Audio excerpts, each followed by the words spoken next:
Hello, I'm Dan Ridsdale, Head of Technology at Edison, and today I'm joined by Jason Hill, Chief Executive Officer at ClickASnap. ClickASnap are a privately held business planning to IPO later this year, and the business is a photo sharing platform really focused on enthusiast photographers. Maybe Jason, welcome, thanks for coming in. Can you start by explaining ClickASnap to the audience? Sure. Hi, Dan. So ClickASnap, as you said, is a photo sharing platform that's aimed at people who love taking photos. That could be professional photographers all the way down to someone who just goes out with their camera phone and takes them. But what our users seem to love about us is that we do not take ownership of their images. We give them a platform to share them. We give them a platform to store them without deleting them. And we also give them our ethos is, you've created the content, so you should earn from it. So we have a pay-per-view element to the platform where the more views they get, the more money they earn. On top of that, then we have other features as well. Great. I mean, you discussed some of those differences there. Are those the key differences between your platform and I guess the competitors that we know more prominently? Sure. So we cross across a number of platforms. But if you take social media, for example, so Facebook, Instagram, Snapchat, part of their T's and C's say that if you post an image onto their platform, that you're actually licensing that image to them, which you're giving away a bit of your ownership of your content. So with us, we do not take ownership. So if you share an image on our platform, you will always own 100% of the rights and earn from that as well. Then you've got the likes of Getty Images, where people license images through their very expensive. It's more of a corporate offering, but we offer our users the ability to license their images or digital downloads, etc., to the public, where they can then set their prices rather than being dictated to by the Gettys and the Shutterstocks of this world. And who uses the platform? Can you talk about your subscriber base? How many people actually are using the platform and where they're located? The user base has exploded since the end of 2020. During the COVID lockdown, it got picked up by a number of TikTok influencers and it went viral. So we went from circa 35,000 users around the world to where we are today. It's just over 6.5 million users. And we are spread globally. We have users in over 220 countries. Predominantly the US, where we have 60% of our users are. However, that's changed because last month we launched the app, which has been live now for 3 weeks. We've had around 30,000 downloads, and our biggest user group from there are from Brazil. So interesting. Yeah. And you talked about the app now. Can we look at the technology platform? Yeah. Can you just talk through the technology platform, but in particular, you do use artificial intelligence, and you are working on artificial intelligence. How are you using AI to make the platform safer, better to use, and so on? Sure. So with the explosion of the user growth, obviously managing the content and making sure that the platform's stable enough to manage that traffic is key to the success of the business, because if it keeps falling down, then nobody's going to want to use it. So over the last 12 months, we've been re-architecturing the whole business on AWS. We have actually had the whole platform rebuilt. With regards to the artificial intelligence side of it, we've won 2 knowledge transfer grants with Bournemouth University. The second one, which we've just entered into now, is a 2-year grant where we have 4 AI engineers building our AI technology on open source, which we will own the IP on, which is very key to everything.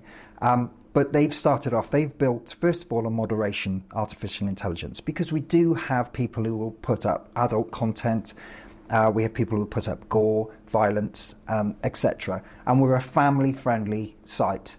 It's been very difficult with over 35 million images uploaded onto the site to manage and monitor that going forward. The artificial intelligence, the moderation element of it, will now manage that at point of upload. So instead of it looking for keywords, etc., it will actually read the image itself and remove it, so it never hits the site. The second part which they've just built is a search functionality, which sounds quite boring, But this helps our users earn more money. So at the moment, we rely on our users putting the correct keywords against each image, so that if someone does a search, they will actually find what they're looking for, because that's important for the digital downloads and the licensing element of it. We have users who will put up a picture of a dog and then push hashtag Lamborghini next to it, because they know they'll get more views based on that hashtag than anything else. So what the artificial intelligence will now do, again, it will actually analyze each photograph. So you could say, I want a picture of a dog on a boat in the sunset, and within a fraction of a second, it will find all those images and put them up there for you. Which again, from a user's perspective, that makes them much more visible to searchers. Great, thanks. And now turning towards the financials, can you discuss the financial profile of ClickASnap?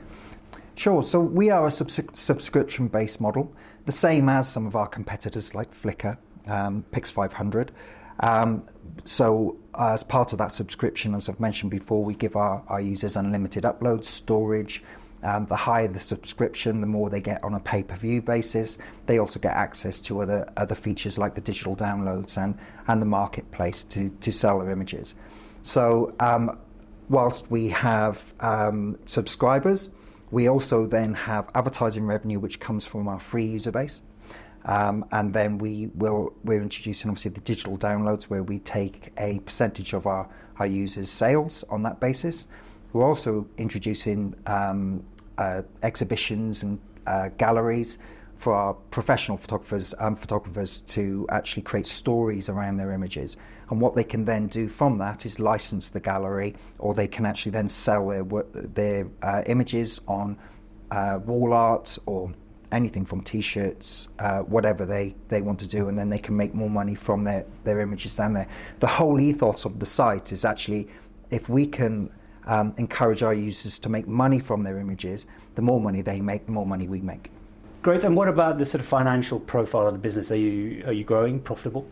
So our financial year end is August, so end of next month. We are cash generative. We generate cash daily. We are profitable, and it is consistently growing. And then turning towards your future growth plans, maybe from a product roadmap, what are your key sort of vectors for growth? Sure. So, as I mentioned before, because of the huge growth that we've had in our user base, we've been rebuilding the whole architecture of the tech stack. This now is integrating the artificial intelligence to help us manage that volume and numbers. A lot of the work we've done in the background over the last 12 months, unfortunately, whilst it's been exciting to us, hasn't been exciting to users, because it's been about subscription manager, it's been about ensuring that the platform functions as it should do, so they haven't seen any of the new features. Moving forward now, they will start to get the benefit of all that work, because they will have access to the artificial intelligence. They will also have access to the oncoming features and products like putting their images up for sale for wall art and digital downloads and everything else. So our key focus now is to make the user engagement more and more and more, so that they are discoverable, because again, the more views they get, the more money they earn, and actually they have an audience to sell to. Great. And you are planning to IPO on AIM later Yes. on this year in 2024. Can you discuss that and then the use of funds and why are you choosing this route for funding? Sure. So we are planning to IPO hopefully in November of this year. The reason that we've chosen AIM to IPO on is when AIM was initiated back in 1995, it was actually created for pre-revenue tech companies to get access to capital to accelerate the growth. Now, unfortunately, after the dot-com bubble burst in 2000, it got hijacked really by mining and exploration companies, but it seems to be coming back around now to the technology side of the business. AIM will give us access to the capital to allow us to invest in the teams and grow the business, which will enable us to release new features and provide our users with a much better offering. We are a small team at the moment. We have 6 developers, 2 mobile app developers. We work in 2-week sprints So to try and get the features out as quickly as I want, and I know the rest of the team want, is very difficult because there's only so many hours in the day. So this will allow us to localize the platform around the world because we have global users. It will allow us to release new features and effectively continue with the acceleration and the growth of the business. Jason, fascinating. Look forward to following your progress in the run-up to the IPO. Many thanks for coming in. Thanks, Dan.